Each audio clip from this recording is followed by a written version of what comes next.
They're nonpartisan outlets that are just trying to call the electoral They're not nonpartisan outlets. Every outlet you described is part of the establishment. Fox News, really? Are we? I don't think so. And come on. What a revealing moment there. Gingrich saying that Fox News is part of the problem. He's a paid Fox News contributor, by the way. But he was right about the parallel universes. I think we all feel it right now. The timing of that fight was fascinating because it happens that Kelly is in negotiations with Fox about a new contract, a big new contract. But she may summer. Rupert Murdoch took her contract talks public this week, saying he wants her to stay, but there's lots of other people who could take her place. So how will the results of the November 8th election affect all these cracks that have splintered conservative media, and perhaps more importantly, the GOP itself? And what's next for Kelly? Joining me now, a trio of top conservative media columnists. Jennifer Rubin of The Washington Post, she writes the Right Turn blog there. Rich Noyes, a research director for the Media Research Center and a senior editor for newsbusters.org. And back with us, Matt Lewis, a CNN political commentator and senior contributor at the Daily Caller. Rich, your study this week got a lot of attention, including from Trump and Mike Pence. You said 91% of media coverage on the nightly news of Donald Trump was hostile in the 12 weeks that were after the conventions leading up until now. Now, tell us about how you came to that conclusion. What does that 91% number represent? Well, we looked at all the evaluative statements. We stripped out the campaign rhetoric. We didn't count Trump sound bites about Hillary Clinton or about himself or vice versa. This is the reporter statements, the nonpartisan experts they'd bring in, the voters they'd bring in, partisans who broke the partisan mold that would then get attention in the news. Things that really lent a spin. We found over almost 700 statements about Trump. 91% of them were negative. We found fewer than 200 about Hillary Clinton. About 79% of those were negative as well. But my conclusion looking at that is that she's really was out of the line of fire in the news media up until, I guess, this past weekend. And he was the central focus, and it was very, very negative. When you look at the fairness between the coverage of Clinton and Trump, would you think it's fair to say that Clinton has had fewer controversies or more controversies for the nightly news to cover? Well, she's got her controversies, and they're certainly though getting less airtime. We found 440 minutes of this airtime devoted to Trump controversies, 185, about 40% of that to Hillary Clinton. Now, you could argue that the email controversy, which is now back in the news, the Clinton Foundation pay for play, those are potentially very significant controversies about her time in public office, going right to questions of ethics and competence, and yet those were getting far less coverage than, say, Trump and his behavior towards women, which is certainly a valid issue, Trump's taxes, things like that the media seemed more eager to cover, whereas with Hillary Clinton, they seemed ready to call that old news, again, until this weekend. Our study stopped October 20th. Jennifer, do you look at this study and see the playing field being tilted in Clinton's direction? No, I see that this is actually the Donald Trump strategy. To the consternation of Republicans, whenever the coverage and the storyline has drifted to Hillary onto terms that might actually be beneficial, he's grabbed the spotlight back. He knows exactly what he's doing. This is how he, frankly, got through the primaries, when he got overwhelming coverage by the networks. So I don't think that this is necessarily the media choosing to root for one side or to make him look bad. It is an intentional strategy on his part. I also think that, frankly, you could take any segment of the election, these 12 weeks. If you took the period of time, for example, when the FBI, the news was quite negative for a very long period of time against Hillary. So there is an ebb and flow, and I think just to say 91% of it during these few weeks goes this way doesn't look at the election as a whole. And I think it will be interesting at the end to see how the numbers play out over the entire election season.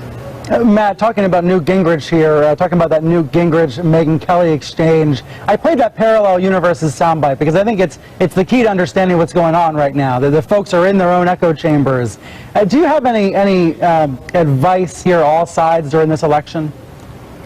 Well, I mean, I think that it's really a microcosm right now, as you were saying, of the conservative movement. I mean, Newt Gingrich is wearing his hat as in the role of the surrogate, so you would expect him to defend Trump. So that sort of deserves an asterisk. But even if you put that aside, I think you have a sort of a nationalist, populist, pro-Trump conservative movement that Breitbart.com is maybe the most indicative of that. And then you have a more mainstream, maybe the National Review is more indicative of that. I think Megyn Kelly is sort of at the center of this. If Fox News keeps Megyn Kelly, then I think it's a clear sign that they're going to be, that they want to move in the sort of a thoughtful center-right National Review direction. If she goes, and you have, for example, Sean Hannity becoming the marquee primetime host, then it's a sign that they're going the other direction. So as the conservative movement is sort of splitting away and trying to decide what it's about, Fox News is like a microcosm of that battle. Rich, do you agree, or do you agree with Matt, or is it possible that Fox News can be all things to all conservatives or even moderates? Well, I think it's going to be difficult. I mean, Fox is going through its own changes right now, but, you know, they have been up until the election. Well, I think it's going to be difficult. I mean, Fox is going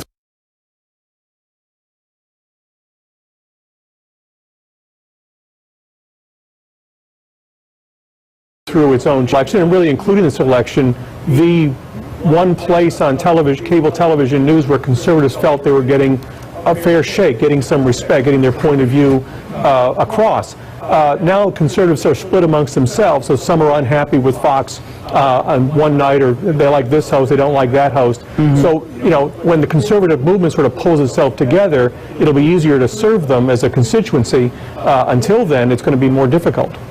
You know, you tweeted something earlier, Rich, that stood out to me. There's been a couple of polls showing that most Americans think the media writ large wants Clinton to win, not Trump to win. And that feels to me like a problem. It feels to me like a problem if most Americans think that the scales are somehow tilted in Clinton's favor. And yet at the same time, I don't know how to separate that from Trump's dominant anti-media rhetoric that he's always candidacy.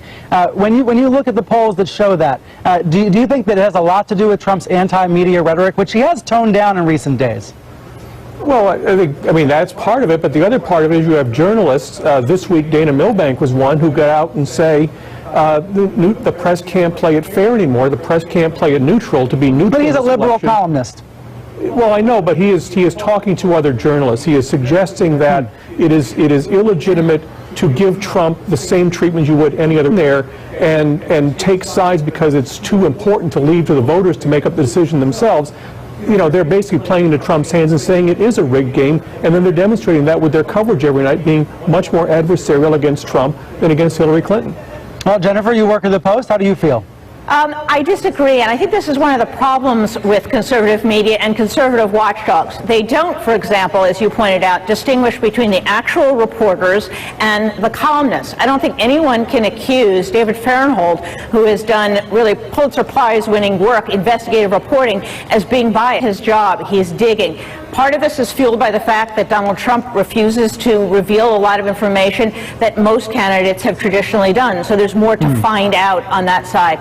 But I would say something else. Fox for a long time has played this game of saying, well, we have our opinion shows, Sean Hannity and Bill O'Reilly, but then we have straight news from people like Kelly and people like Brit Hume and so on. And I think what has happened is these distinctions have gotten completely blurred. They put Sean Hannity at a desk that looks like a news desk.